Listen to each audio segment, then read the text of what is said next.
Okie dokie, artichoke. That's my dad line to open up today. It's Friday on The Future Belongs to Creators, and thank goodness I finally don't have to co-host with Nathan. Instead, I have Haley J, as she's affectionately known at ConvertKit. She leads our creator sessions, and normally in the before times, she was in charge of all of our events, going out and sponsoring stuff and being on the ground with creators all around the country. But as we know right now, that's not happening. So instead, we've been doing these awesome Friday sessions, which hopefully some of you caught earlier, just before this. It's Q&A day. So if you have questions, put them in the chat. In the meantime, Haley, how are you doing?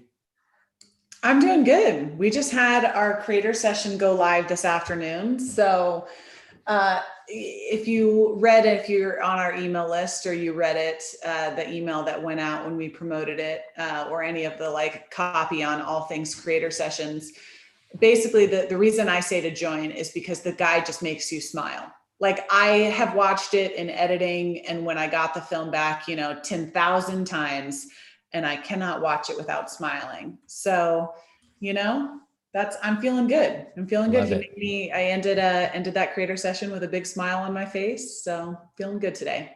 That's awesome. If you don't know what creator sessions are, pretty much every Friday, most Fridays, I guess I would say, we do basically a live performance. That's a mix of a creator sharing kind of their creative inspiration and their story behind the art, and then the art itself. And so it's been a mix of, it's mostly been musicians. We've had a couple of photographers, a chef, and we're kind of just experimenting with different formats and different kinds of creators, but all of them are fantastic for different reasons. So if you haven't checked them out, they're all on our YouTube channel. And you can catch them live in premiere mode at 11 a.m. Pacific on Fridays. On my end, I would say that I am yellow-green, sage, as we call it, chartreuse, as we call it on this show. Why? Let's see. We have a board meeting coming up on October 19th, and prep for those is always just a lot of work. We love the prep, though, because it makes us smarter about our business. We really dive deep on what's going on. What do all the metrics tell us? Where should we be focusing our efforts? But it takes a lot of hours, a lot of raw horsepower there to get it across the finish line. So anyway, it's been a little stressful, but it's been good kind of stress, like an appropriate level of stress for the importance of the work that we do. In other news, it's sunny. I know everyone was wondering, how's the weather near you, Barrett? And let me tell you, it's a beautiful day. Asked no one ever on the internet. I was going to say, yeah, I'm sure that's what everyone was wondering, what the weather was in Portland, Oregon. I'm sure they were wondering if it was sunny or if it was raining today. Exactly. I know. It's baffling to me why everyone wants to know what the weather is near me. But anyways, okay, it's Q&A Friday. We've got 3 to kick us off. And then if you're live, that means you get to get your questions answered first. So we'll start with one that came in ahead of time from Noah on Twitter.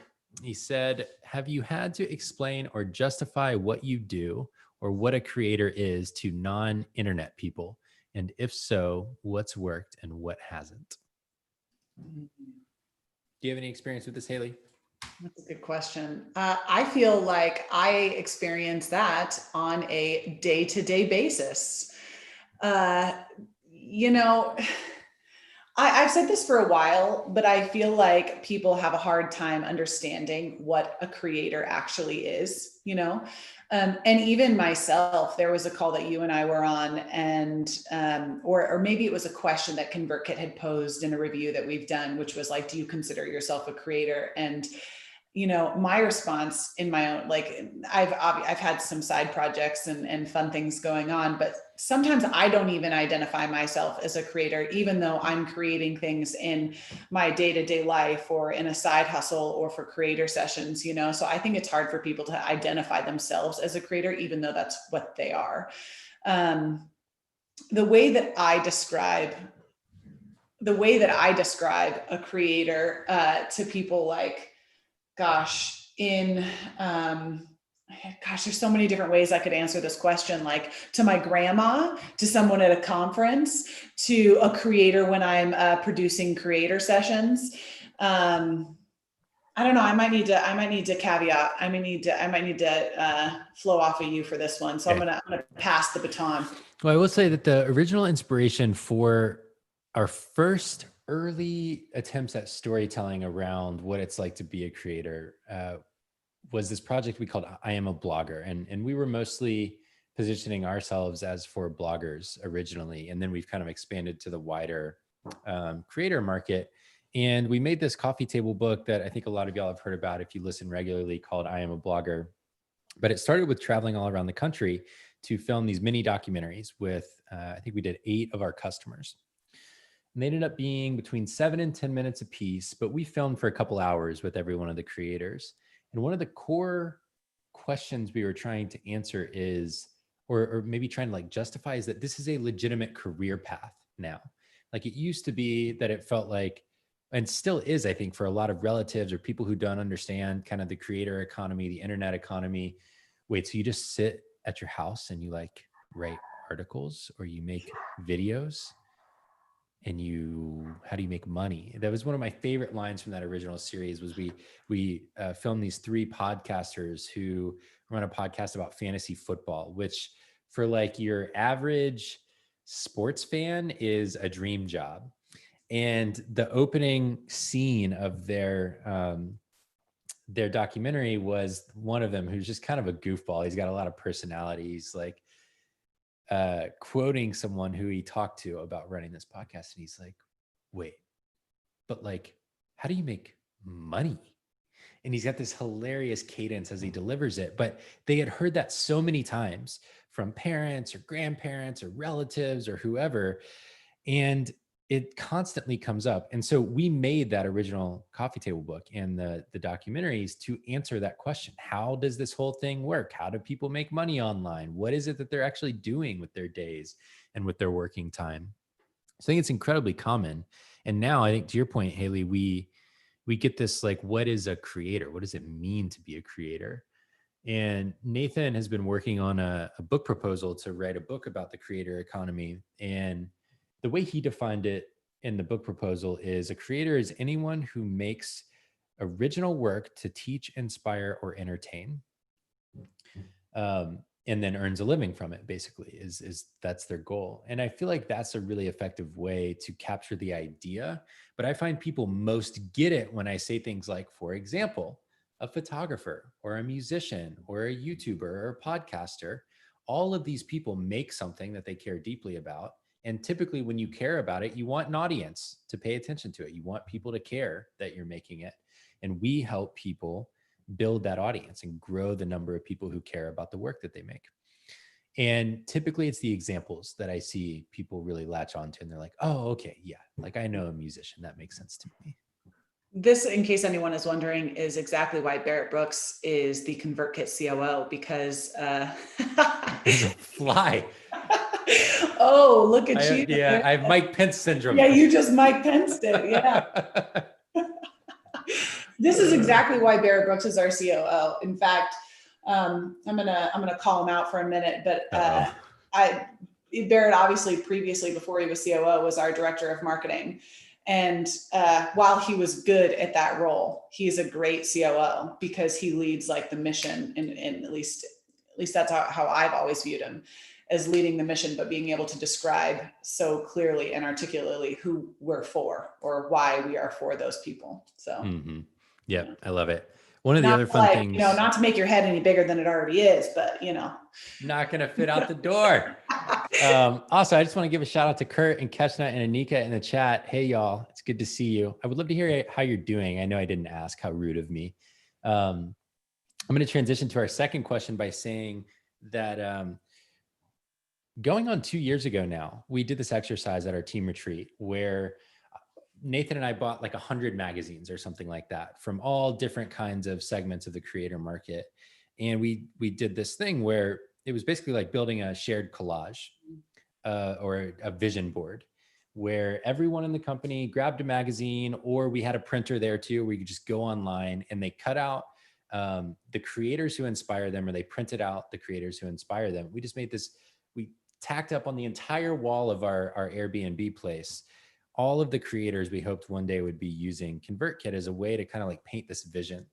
And I think at the time, people were kind of like, why are we doing this? This is like irrelevant to who we are today. And then as we started doing creator sessions, you came up with the idea, Haley, for how we could transition from in-person events to online events during the pandemic.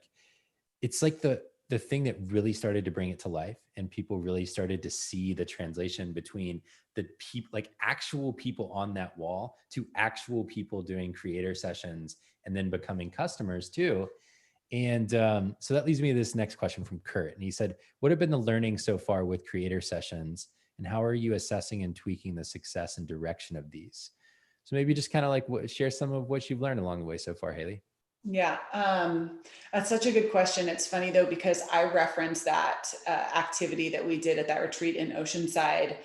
I have referenced it so many times over the last couple of years. And being honest, it was a frustrating exercise for me at the time because those things felt so out of reach. Like those people and those creators felt so out of reach. And now, in my day to day, I'm getting the opportunity to work one on one with some of the creators that were on that wall. And, creator sessions, to your point, like was this thing that I created like in my mind, or had this kind of brainchild idea because I couldn't go to any events, right? And I remember we've talked about this a few times one-on-one, but there was this moment right after the very first one went live with Abby Rodriguez, who runs a food blog, and we just kind of cooked live, and obviously it's grown and changed a lot since that very first creator session. But I was real anxious about it, and I called you right after, and you said, something's here, right? Like you're going to have to lean so far into this that you're uncomfortable.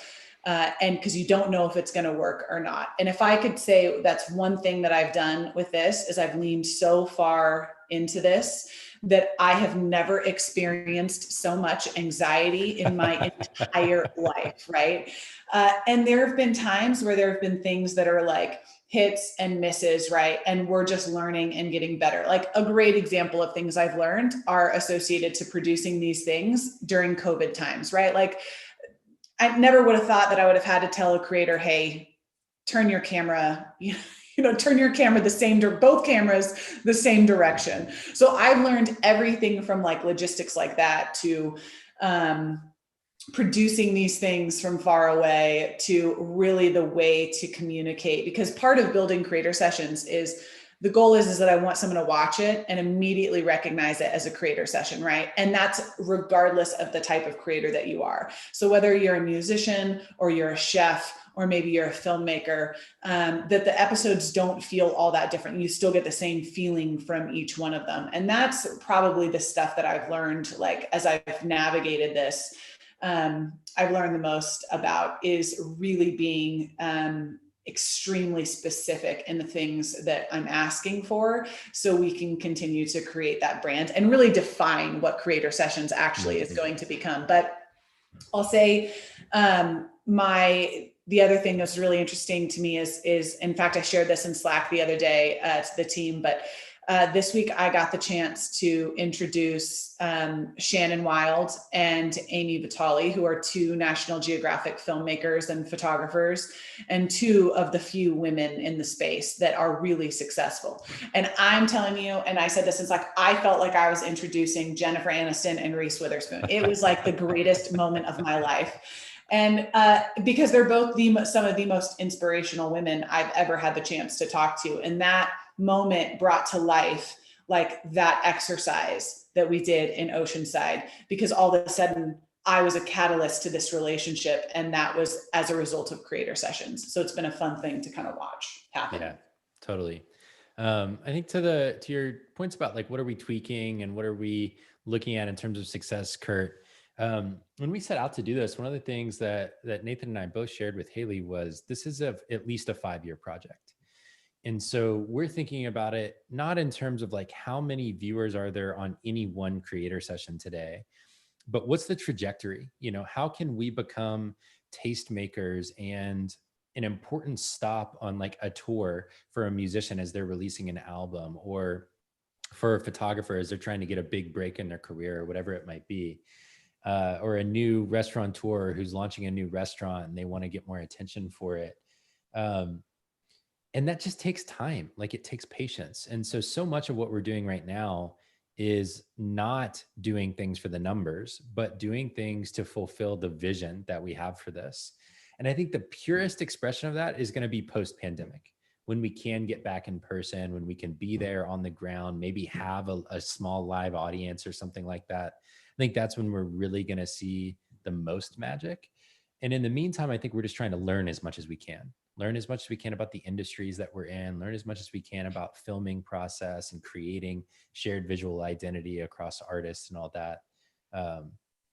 We're very much in learning mode still. We're in like the first inning of a very, very long commitment here. And we're just comfortable with not needing anything from it beyond being inspired by the art right now. Okay, Chris Bornia. Chris, I don't think I've ever seen you in the chat before. Welcome. It says, what are your opinions on whether creatives should put friends and family on an email list?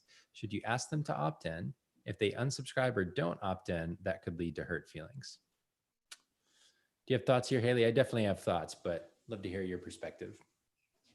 Yeah, I mean, I think that when you're starting a business, like there's no shame in anything, right? Like one friend leads to one family member, one friend could lead to someone that you don't know, type of situation. So I feel like when you're starting a business, you're grinding, and that means everyone in your internal circle. And that requires like you being comfortable asking for your friends and family to share this project that a friend, that they're working on or you're working on. So, I mean, I think that's one of the things as a creator that you're going to have to grow. I don't want this to come across like harsh by any means, but if you're comfortable putting your work out there in the world, then you have to get comfortable being criticized by that, for that work. And that may come in form of a friend or family saying, hey, this isn't my thing to share. And that's going to be like, thank you. I appreciate that, and they can respond and say, I'll support you in other ways, so on and so forth. But I think that the first mistake that you're going to make is by not asking. So that's kind of my 2 cents on it. Yeah, 100%. So some interesting things just that like we see. So we have over 200,000 creators using ConvertKit now.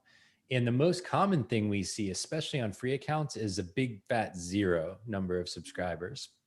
And I think that's related to this early hurdle of how do I get those early subscribers? And I will tell everyone listening right now, everyone's first subscribers are like their mom, their spouse, their kid, whoever. It's someone that will listen because they care about the creator, not because of they're interested in the content, basically. And while that seems silly, I really think having those early people makes it feel real. It makes it feel like I have someone who cares enough that I should go make the next thing. And so what I always like to remind people of is, number one, everyone starts from the same family and friends starting point. Number two, I would not put them directly on your email list. I personally feel like a text is best. So when I started my first creator business, and I was starting to grow my email list, I sent either a text or a Facebook message. This was 10 years ago now.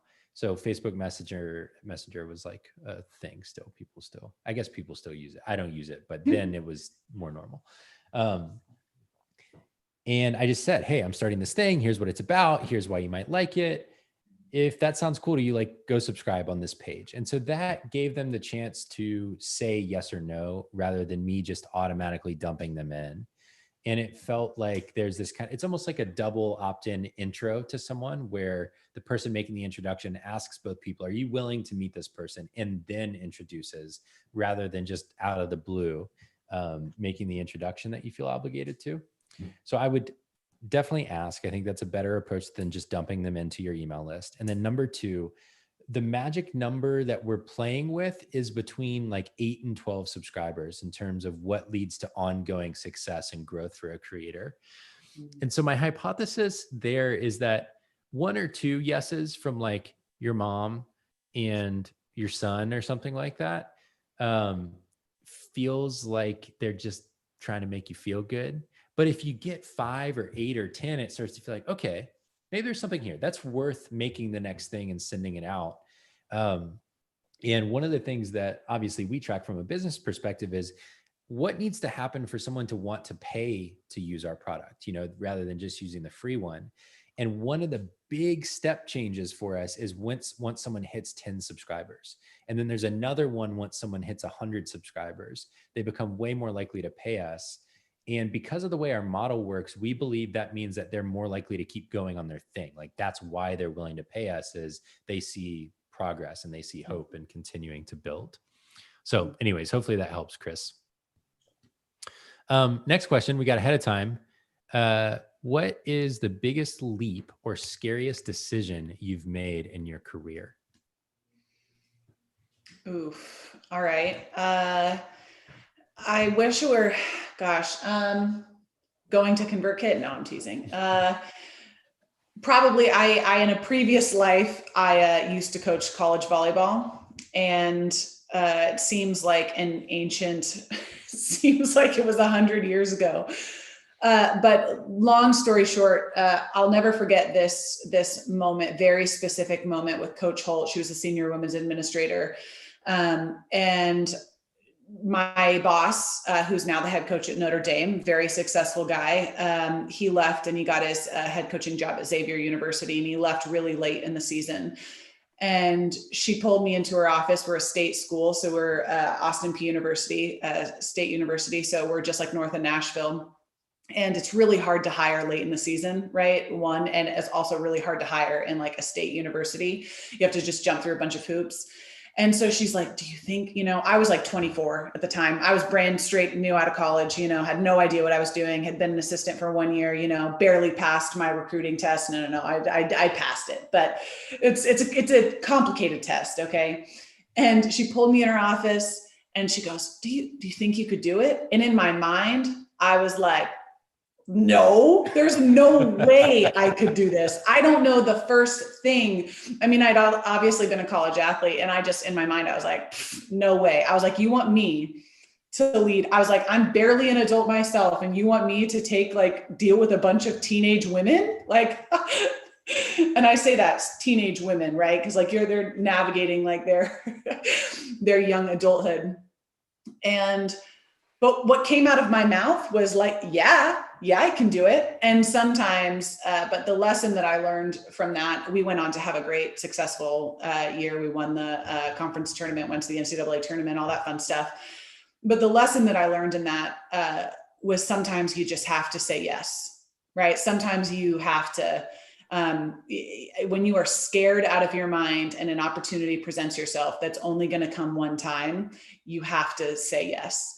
And that lesson has applied more to my life in countless ways in the tech career, working for software companies and whatnot, more ways than I could possibly count. And it came from a totally different field.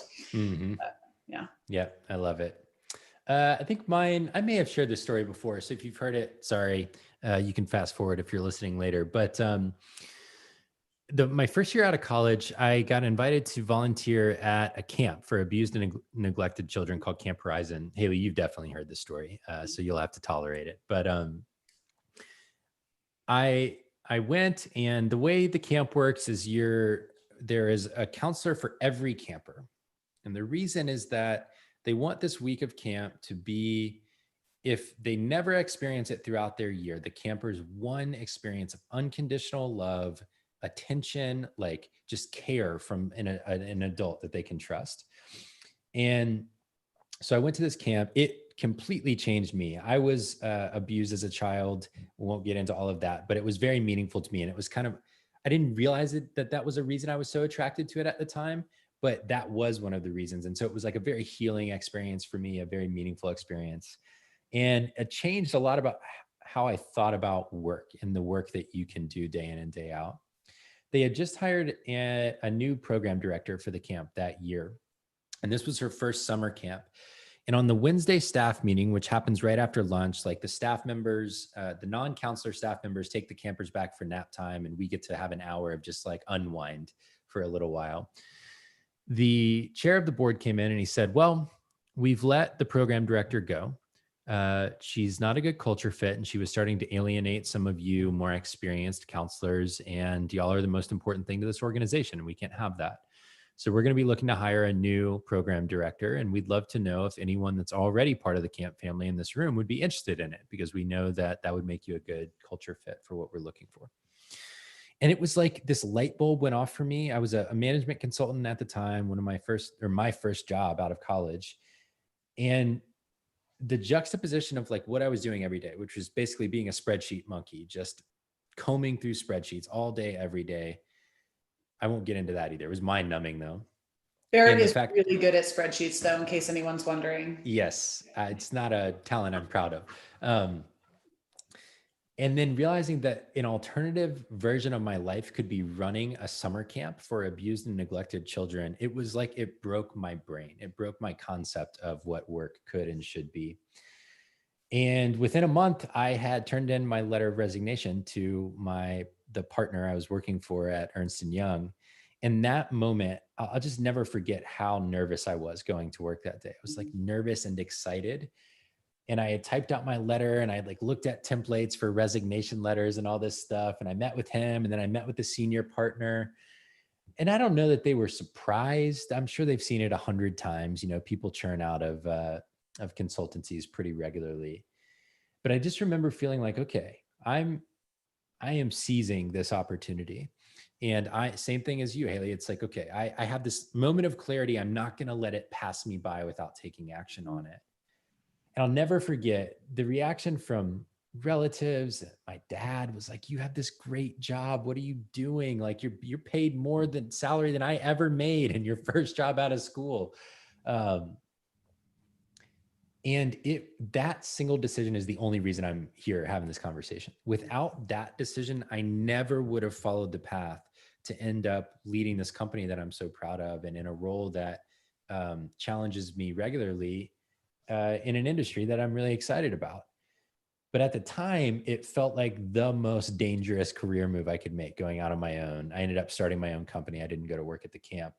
And it seemed foolish to everyone because no one understood, what does it mean to be a creator? What do you mean you're going to go be a blogger? You can't be a blogger as a career. But I made the most of it, and we're here now. So anyways, that's the long version of that story, or the slightly abbreviated long version. Oh, I do love that story. I've heard it a few times, but I still do love it.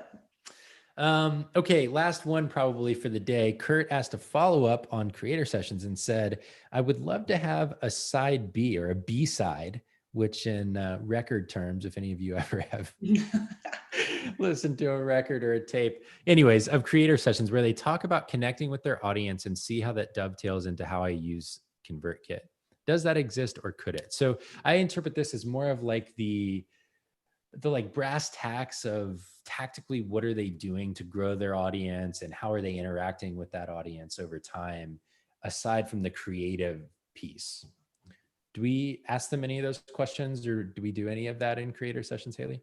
We don't. We did actually really early on. Drew Holcomb was our first episode, and it's still probably the episode that's closest to my heart, because I got to spend a lot of time with him. And I actually did like almost a 2-hour long interview with him that we didn't end up releasing. That's recorded. It was great, but it was just nice to sit down and have this conversation with him. And in that conversation, we sat down and we talked a lot more about connecting to his audience and how he's used email and things like that. We've migrated away from that a little bit because Creator Sessions is kind of designed to be a bit more of a branding, type project that aligns us with the creator archetypes that we want as customers, and that we also want to inspire and to be, our brand to be relevant within those industries. But I definitely think there's opportunity for it. Barrett kind of mentioned this early on, but with Creator Sessions, we've had the opportunity to bring on several of these people actually as customers. Drew Holcomb's an example of that. Matt Carney is an example of that. And to be honest, a lot of creators are, especially in music, have not leveraged email the way that a lot of creators who use email to make an income, like let's say bloggers, YouTubers, podcasters, so on and so forth. They haven't used email that way. So it's this great opportunity for us to both teach and learn, right? They might be using emails, let's say, to get more people to buy, tickets for touring or whatnot, but they're not using email to build relationships with their audience the way that other creators that maybe ConvertKit's more commonly known for have. So it's been really interesting to see the way that musicians have been leveraging email. But I definitely think there's more opportunity for it. And to caveat on that, that's not to say that's the same for every person that's been on creator sessions. A great example is Mary Lambert. She did an episode really early on. She's part of the Patreon community, and email is really important to her business because she has built and grown her business on really loyal fans. So, it's different for each, but it's definitely something that we could consider moving forward. I agree. I think the long-term vision for creator sessions will include things of that nature. Yeah, totally. The other things to check out, Kurt, would be our creator stories, which are written video and audio stories about different kinds of creators. Definitely have a section in each one about how they use email and the role it's played in their business. If you follow Issa Adney on Twitter, she is the writer and kind of producer of all of those. And then she works with our videographer who works across both sessions and stories, named Henry Thong. And he is fantastic. So you should follow him in his personal series. We actually did a creator session about him, which is kind of a little bit meta, but fun. Another thing to start paying attention to is we're starting to produce more kind of case study, like in-depth case studies. And so one that's going to be coming out here in the next probably 30, 45 days is going to be titled How ConvertKit Helped Daily Stoic Introduce 20,000 People to Ancient Philosophy. Daily Stoic is a project of Ryan Holiday's, and he's been a customer for a long time. So I expect more articles like that to be coming out. And I would expect, as we have some of the creator sessions people signing up as customers, that we'll have the opportunity to then circle back around and tell the story of how they're using the product, how they're growing their audience with email and everything. So just keep a lookout for those. Okay. Creator of the day. Good night. All right, I'm going first because I have just the best story about this. My creator of the day is a filmmaker who's known for, he's another Nat Geo kind of guy, and he is responsible for doing this project with National Geographic called Kingdom of the White Wolves. His name's Ronan Donovan, and he worked and actually filmed Amy Vitale's episode, who's an upcoming episode for creator sessions that'll probably be released either this month or first week of November. And my daughter, my 8-year-old daughter, I was talking with somebody on the phone, I was in the car and I was just saying, we've got this I have a good friend who works for Adobe. And I was kind of referencing, Amy would be a great person for you to interview. And I said, and another Nat Geo filmmaker, his name's Ronan Donovan, filmed her. And my 8-year-old daughter, she was like, Mom, did you just say Ronan Donovan? And I was like, yes, Millie, I did say Ronan Donovan. And I was like, so confused by what was happening, because I'm like, I'm on the phone, and she said, are you talking about the same Ronan Donovan from Kingdom of the White Wolves? He lived with the wolves, Mom. He lived with the wolves. And then she went on to talk about this whole series. And we have this like little secret hideout kind of thing underneath our staircase. And there's a little TV in there. She only watches National Geographic. That is her show of choice. So she found the episode, and she's got this little Roku remote, and she's like fast forwarding it and getting it to this, he's crouching on the ground. He's got his camera, and there's like a pack of wolves around him. And she's like, this Ronan Donovan? And I was like, yes. And this same Ronan Donovan, I told him that he was like my daughter's Beyonce. And he was like, well, I've never been compared to Beyonce before, but I'll take it. And he said he would jump on a call with her one day. And anyone that is willing to spend time with an 8-year-old girl is my creator of the day. That's awesome. I love it. New creator I discovered this week is one name. I might butcher the name. So if you listen to this, I'm sorry, but Sherry Hugh, I think is how you say it. She started a newsletter called Water and Music, which is about music, business, and tech. And I just started reading it this week. Hosted on Patreon, and it's got its own Twitter account as well, at water_and_music. But just kind of deep dives into what's going on in the business and tech side of the music industry. Haley, this actually might be interesting for you to follow. And totally worth digging into, like just interesting insights about what's going on in music business, what's changing, what the trends are. Like there's all kinds of just, daily news. We talked about some of it on the show over the past couple of weeks, from people like Kanye and others talking about owning masters, being an independent musician and everything else. So she gets into that, and very much worth subscribing to and following. And if you love it, paying for access to all the premium content too. So Sherry, thanks for the work you do. Okay. Do you have a resource of the day, Haley? I know there's a lot of note transcribers, apps out there. I use Otter, and it is a lifesaver. I actually learned about this app at Pat Flynn's best friend, Chris Ducker's event. And a gentleman got up on stage and was talking about, apps that can save you time. And I interview and get to sit down with obviously all of our creators. And I want to be fully engaged in the conversation. So I use Otter to transcribe all of these, kind of sessions with me chatting it up with these creators. And it's a lifesaver. That's awesome. I love it. On a similar note, I just discovered this recently, and the head of product marketing is based here in Portland. I was chatting with him just the other day. It's a tool called Grain, very similar to Otter, it sounds like. And if you do any kind of Zoom calls with maybe people in your audience or customers or whatever, it does the same thing. It transcribes it. The other cool thing it can do, though, is you can highlight pieces of the transcription, and then it will clip the piece of the video recording that is that part of the transcription. So this is typically used in product management organizations where you would do user interviews, try and gain insight into what people want from your tool or what they're struggling with. And then this allows you to clip it really easily to like share it with an engineering team in the customer's own words. But as a creator, doing research in your audience is really, really powerful. We should do an episode on that actually going forward about how to interview your audience members for what they want from you. But this could be a really good tool for just transcribing, clipping, sharing clips with if you have an assistant or you just want to document it for yourself for later. So there you go. Transcription of calls is apparently a trend this week on the show. I got nothing else for you. Haley, you got anything else? Parting words of wisdom? Oof.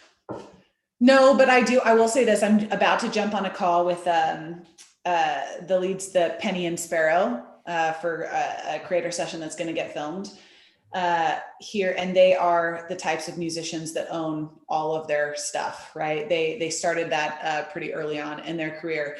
But I'm obsessed with them. They're funny and really good. And they're like a mix between like a Bon Iver and like a Matt Carney kind of.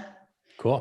So if you guys are interested, just to prepare yourselves for the creator session that is to come, go check them out. I know that's technically 2 creators of the day, but whatever. I can do it. I do what I want. You do what you want, Haley. You do what you want. Okay, that's all from us for this week. Thanks for joining us. It's fun as always. On Monday, Nathan will be joined by another teammate, I believe Miguel. If it's not Miguel, it'll be Charlie, one of the two, on Monday, and they'll have a topic for you. And then next Friday, I think both Nathan and I will be back for